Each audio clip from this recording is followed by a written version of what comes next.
70주년을 앞두고 이런 소중한 자리를 갖게 됐습니다. 이런 소중한 자리를 가질 수 있도록 해주신 많은 내빈들께 감사를 드립니다. 잔재를 청산하는 새로운 계기가 되시면 하고 그런 문화유산에 나와 있는 광주의 문제가 역사, 문화, 지금 그런 공헌하로 발전될 수 있도록 공헌하면서 오늘 토론을 하겠습니다. 다양한 시간대의 사실 각자의 어떤 고유한 시간대를 가지고 있지만 그들이 바로 이곳에서 용수를 치고 있는 것이라고 볼 수 있죠. 그렇게 본다면 오늘 이야기할 수 있는 광주 도심 주변의 시단지 문제 또는 광주 도심 주변의 기념공간의 대표 문제에 대한 그런 전통 문화의 맥들이 어떻게 일제단지라고 하는 것에 의해서 섞이면서 그동안 또 해방된 이후에 시간에 어떤 70년이 흘렀음에도 불구하고 제대로 정리되지 못하고 있는지 그리고 왜 우리는 이런 시점에서 이 문제를 좀 더 결정적 어떤 전환의 그 시점으로 고민을 해봐야 되는지 이런 문제에 대한 문제의식이 바로 제가 생각했던 두 번째는 어떤 문제의식입니다. 우리가 광주하는 것이 뭐냐 말할 때 역시 말할 수 있는 가장 중요한 것 하나의 그 문화적 성립성, 역사적 성립 중에 하나가 바로 이 로컬리티라고 부르긴 하는데요. 이것 핵심이 바로 임시대란이라는 것이죠.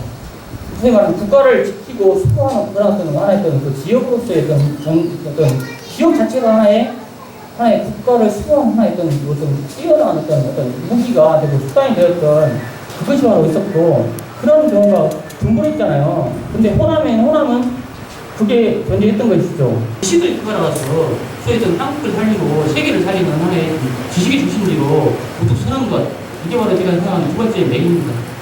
세 번째로는 제가 소위 말하는 항일 정신이라고 하시는데요. 그런데 20세기 이후, 19세기 이후부터 시작됐던 다음까지 한 70년 정도 이상의 긴 시간을 거쳐서 이루어졌던 항일의 맥이라고 합니다. 광주는 지난 100년 동안, 120년 동안 볼 수도 있죠. 1899년도에 저희는 광주가 전라도에 도청 근무리로 등장한 지 따지면 120년 정도의 시간이 들어가는데요. 이게 소위 말하는 지난 어떤 20세기 초반에 일제 강점기의 시기를 거치면서 시민단체라는 것이 굉장히 많이 강조했습니다. 그리고 그것이 지금 현재 생각하면 도시화되면서 자연스럽게 사라진 것도 있을 것이고 우리도 모르는 은연 중에 그냥 잊혀지고 모르고 지내다가 그냥 사라진 것도 있을 겁니다. 자연적인 필요하니까 반가운 일이 생각할 때보지만 우리의 주체적 의미에서의 기업과 어떤 주체적 의미에서의 역사적을 대한 어떤 재조명이라든가 이런 부분들이 정해지지 않은 상태에서의 광주의 문제들이 과거의 낡은 것들이 자꾸 사라지는 때 이것은 제도자의 역사 평가에 할 수가 없겠죠. 그렇지 않고 단순하게 얘기하면 과거의 신혼 역사, 잊어버리고 싶은 역사, 부정의 역사를 빨리 제거해버리자 여기 축구를 두고 접근하는 것은 요즘은 굉장히 단기간에 좋을지 모르지만 장기로 봤을 때 상당히 많은 어려움도 있을 거라고 생각합니다. 약간 강의라고 하는 하나의 어떤 번지성 자체가 어떻게 보면 도심 공간에 외곽지역이 있으면서 동시에 전통 공간을 약간 누진시키는 그런 것이 있다고 봅니다. 시장들이 바뀌고, 하천이 바뀌고, 도시 공간에 주택이 바뀌고, 이런 과정 자체가 모두 사실상 지배의 목적이었고, 두 번째로 광주 사람들을 잘 살기 위해서 일제 강점기에 여러 도시사들을 연상해서 했던 것이 아닙니다. 식민지 과정의 하나의 방식이고, 식민지 지배자들을 위한 어떤 하나의 수단이었던 거죠. 어떤 백성들을 살리는 그런 어떤 의지의 공간이었고, 결집의 공간이기 때문에 이 부분을 갖고 있는 다운선, 제가 굳이 설명을 할 필요가 없을 것 같습니다. 보면 그동안 너무 방치했습니다. 사적지가 옛날에 조선시대에 구태에 의한 유물이거니 하고 방치해버렸던 거죠. 그래서 어쨌든 앞으로 한교의 굉장히 중요하다고 봅니다.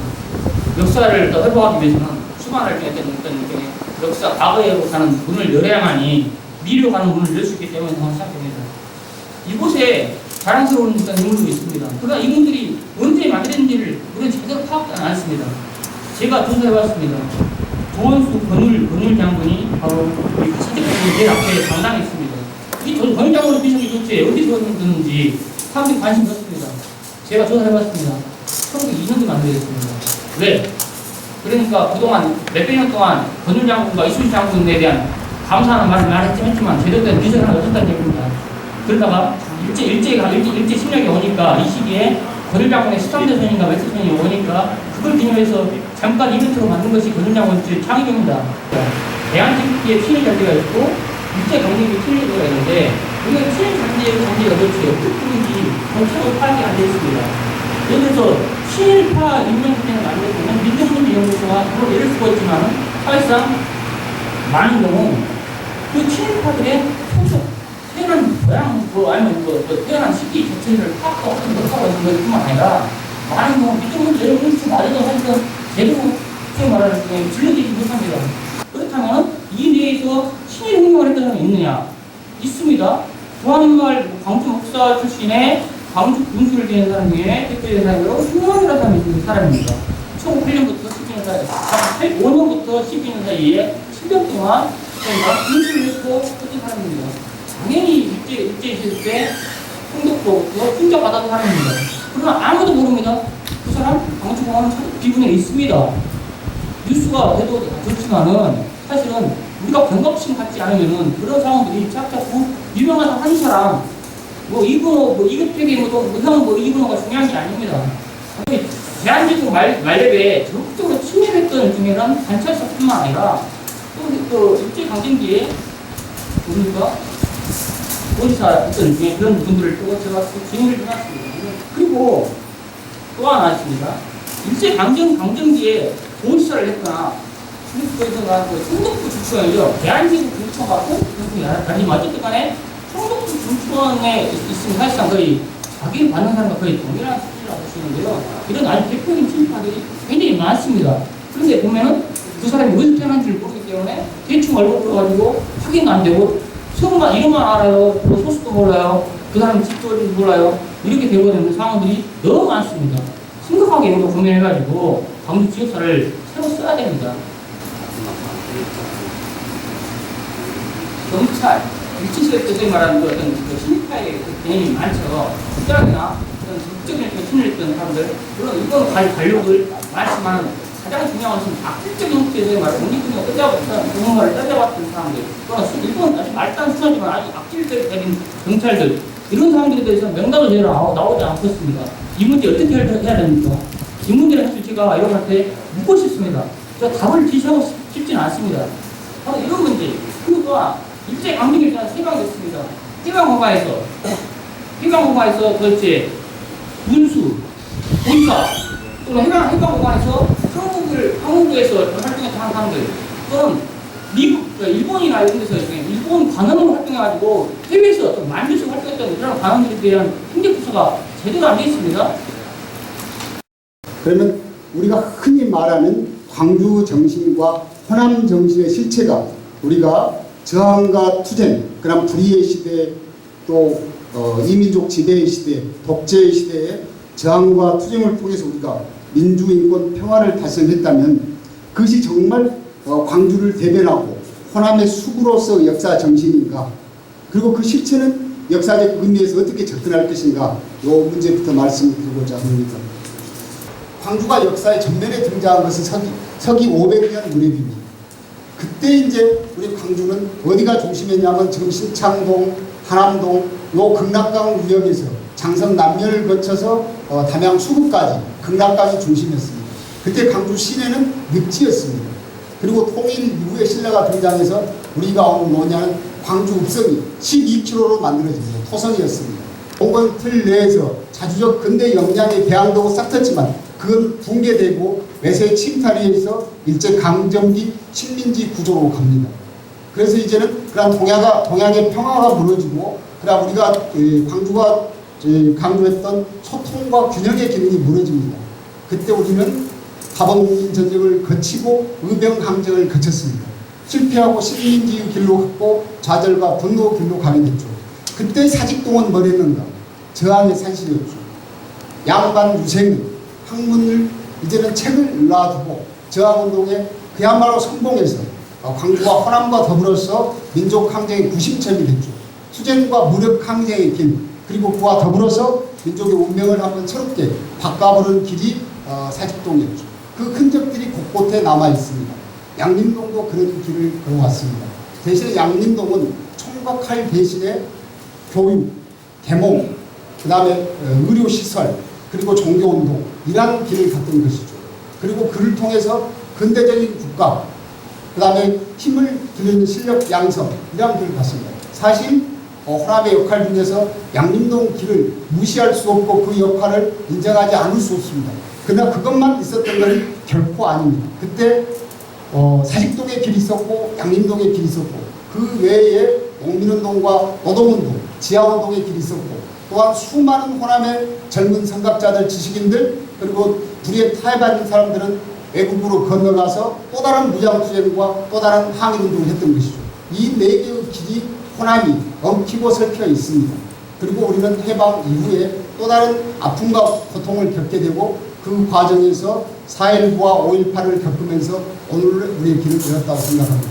이렇게 봤을 때 우리가 과연 민주주의권 평화만 논의할 수 있겠는가? 광주를 둘러싸고 전개됐던 나주와 해안, 그리고 광주 넘어 그 다음에 저 해안 너머에 있는 일본과 말레이시아, 인도, 남부국가와 소통, 그리고 광주와 중앙정부, 이러한 길 속에서 광주는 본연의 역할을 충실히 수행해왔고 그것이 때로는 항쟁으로, 때로는 조절로, 때로는 균형과 소통으로, 때로는 정쟁으로 아주 중첩된 길을 거쳐왔다고 생각합니다.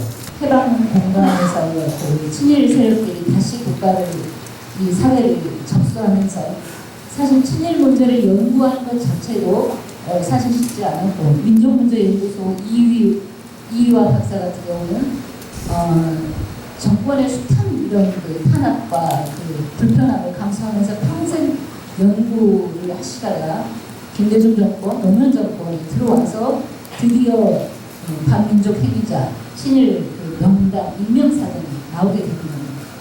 그런데 문제는 왜 기록이 중요한가?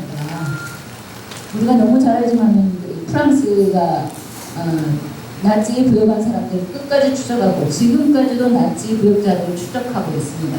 그런 것들이 뉴스로 보도는 되면서 한국 사회에서 친일 문제를 거론하는 것은 공과가 있다, 이승만의 국부다, 이런 그 양비론으로 희석화시키고 제대로 된 연구가 안 되고 있는 것이 사실입니다. 제야의 향토사학자들이나 시민사회에서 무림의 보수들이 나서서 이런 문제 사회에 대해서 고민하고 핵심을 찾아가고 근본을 찾아가는 이런 노력들이 끊임없이 나타나고 그런 것들이 그 사회의 힘으로 작동을 하는 것 같습니다. 그 사회의 정서적인 공감대를 이루면서 그 사회의 정신이 되기 때문입니다. 그리고 그것이 후세에 전승되는 이런 일련의 과정들은 기록에서 출발이 되고 그 기록은 학계의 연구자들의 객관적인 연구 데이터가 있어야 됩니다. 그리고 이게 지금 보존과 전승이 왜 중요하냐? 우리가 그 민족 정신이라고 하고 또 광주 정신이라고 할 때 그것은 가치의 공유의 문제입니다. 이제부터라도 이것이 우리가 근대, 아주 근현대의 저항 정신이나 인권에 바탕한 휴머니즘에 바탕한 사회 변화 운동, 이런 가치들의 근원이 어디서 왔는가, 그 뿌리가 어느 땅에 기반하고 있는가, 그런 것들을 되새기는 그런 자리가 됐으면 좋겠습니다. 그 친일 잔재를 청산하자 했을 때 우리가 친일 반민족 행위자의 공로비랄지 또는 그 선전비 이런 것들을 깡그리 없애버리는 것은 오히려 그것이 있는 것만큼 위험하다고 생각합니다. 무슨 얘기냐면 잘못된 과거의 역사를 그대로 보존해서 그 옆에 이를테면 윤석열씨 그 선전비 옆에 그만한 크기로 이게 어떻게 해서 생겨났고 우리 지역사회는 이 문제에 대해서 어떤 고민을 했고 그래서 이런 과오를 다시는 우리가 하지 말자라고 기록을 남겨야 된다고 봅니다. 없애버리고 흔적을 깡그리 지워버린다고 해서 우리의 아픔이 사라지는 건 아니고 후세들이 그러면 뭘 보고 기억할 것이며 무엇을 보고 고민할 수가 없겠습니까? 오늘 프로그램을 마치려고 합니다. 광주공원은 뭐 아시는 것처럼 특수한 그 윤석열만 할 게 아니라 거기 사적 비문에 나와 있는 모든 분들의 설명서도 필요하고요. 그리고 운전활동 등의 설명서도 같이 필요한 겁니다. 그래서 이런 작업들 곳곳에 해야 될 게 너무 많다는 말씀을 첫 번째 드리고요. 아무튼 뭐 해철 대신에 단지를 세워서 가운데 가야 한다 하는 말씀을 드리고, 그럼 광주 향교에서 시작하나는 문화공연이 가장 많이 남아있는 광주공원, 사직공원, 양주공원 중심으로 코스인데요. 광주향교, 광주공원, 그리고 광주 30만세 운동지, 하고 참여를 많이 합니다. 오시는데 거기는 관심도 없어요. 그래서 마침 판교 앞에 역사 공원을 지금 조성 중에 있거든요. 그 건물을 정말 우리 지역의 역사, 특히 이 지역의 역사와 조금 걸맞지 않는 축조물들이 지금 이 공원대에 있는 걸로 알고 있습니다. 아까 여기 보니까 나열되어 있는 거 보니까 여러분들 우병장, 순절비를 비롯해서 여러 개가 있는데, 그 어떤 사람들은 전혀 그런 맥락에서 볼 수 없는 그 도질사 피가 있는 것 같더라고요. 그게 걸맞지 않는 사람 비석 같아요. 그래서 그런 부분도 한 번쯤 고민을 해봐야 되겠다. 정말로 이 지역의 역사와 관련됐다. 그래서 그런 부분은 오히려 해체돼야 된다. 이왕 이 지역이 역사를 관통하는 그런 관점에서 공헌을 하고 역사를 복원한다라고 하면 그런 건물도 그게 걸맞지 않기 때문에 2차적 그런 문제점들도 좀 짚고 넘어가서 정말로 그 건물이 꼭 필요하다면 다른 지역으로 이설해야 된다. 그래서 이 지역의 역사에 맞는 그런 공간을 채워나갔으면 좋겠다라는 말씀을. 신남의 의병장이 왜 1972년도에 그 의정지가 그쪽에 왜 세우지 않고 또 독립운동가를 떠나면 무슨 뭐 권장 이런 것도 있는 곳이 왜 세우지 않았을까요? 생각해보면은 이유는 간단합니다. 좁습니다. 그곳에. 두 번째로는 그곳은 그때 간만 남아있고 아예 하단에 제일 아래에 그 바닥만 남아있고 떼가버린 게 몇 개 있어요. 사실은. 그렇다면 무슨 말이냐면 가보시면 알겠지만 공간 자체가 그렇게 안 되기 때문에 결국은 원교에 숨는 것도 있다는 것이죠. 가장 큰 문제는 그 앞에 입구에 보면은 전소품 도지사비가 있어요. 전소품 도지사에 대한 무슨 회가 있는데 굉장히 안 맞는 것이거든요. 그러니까 먼 지적입니다. 그러니까 지금 이제 그러나 세월이 지나서 100년이 지나면은 그것도 못 옮깁니다. 그러니까 문제로 가면 가장 핵심이 이겁니다. 도대체 1965년도부터 67년도도 그 이후에 계속 들어갔었거든요. 비석이. 들어서는 것들이 그냥 그 한 번에 들어서는 게 아닙니다. 제가 다른 데서 해봤는데 중요한 것은 그 들어서는 시점들이 각각 좀 대각각인데 왜 그것이 문제되냐면은 이게 들어서다 보니까 점점 공간이 좁아졌습니다. 그런데 처음에는 이 동기가 아마도 순수한 동기가 아니라 약간 임시로 모아놓을 때 의미가 있었을 겁니다. 2009년도에 지금 윤은열의 장남이죠. 윤치호가 지금 전북 진안에서 홍덕기가 세워졌어요. 북이 초등학교가 왔는데 주민들이 제보를 해가지고 그 비석을 끌어다가 마을 입구에 세워놓고 그 앞에 친일 안내문을 설치했습니다. 예, 직접 마을에서 나서주셨고요. 아주 좋은 사례라고 생각됩니다. 지금 사직공원도 좀 비슷한 것 같아요.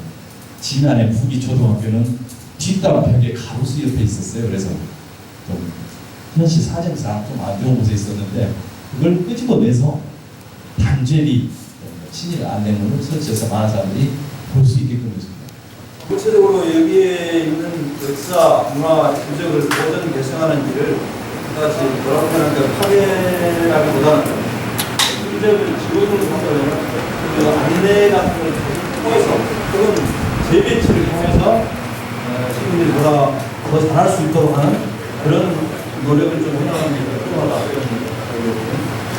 윤석열, 이규호 이런 친일 외국 세력의 그 흔적 같은 경우에 대해서는 그걸 어떻게 생각하고 어떻게 할 것인가 하는 문제에 관해서 우선 이 모임을 주관하는 시민 모임에서 주도적인 계획을 가지고 민과 당과 또 언론과 학계가 함께 논의할 수 있는 잘 만들어서 이 처리 방향을 논의했으면 좋겠다. 이런 그 결론들이 오늘 이 토론을 통해서 나온 것 같습니다. 제가 잘 정리했습니까? 네.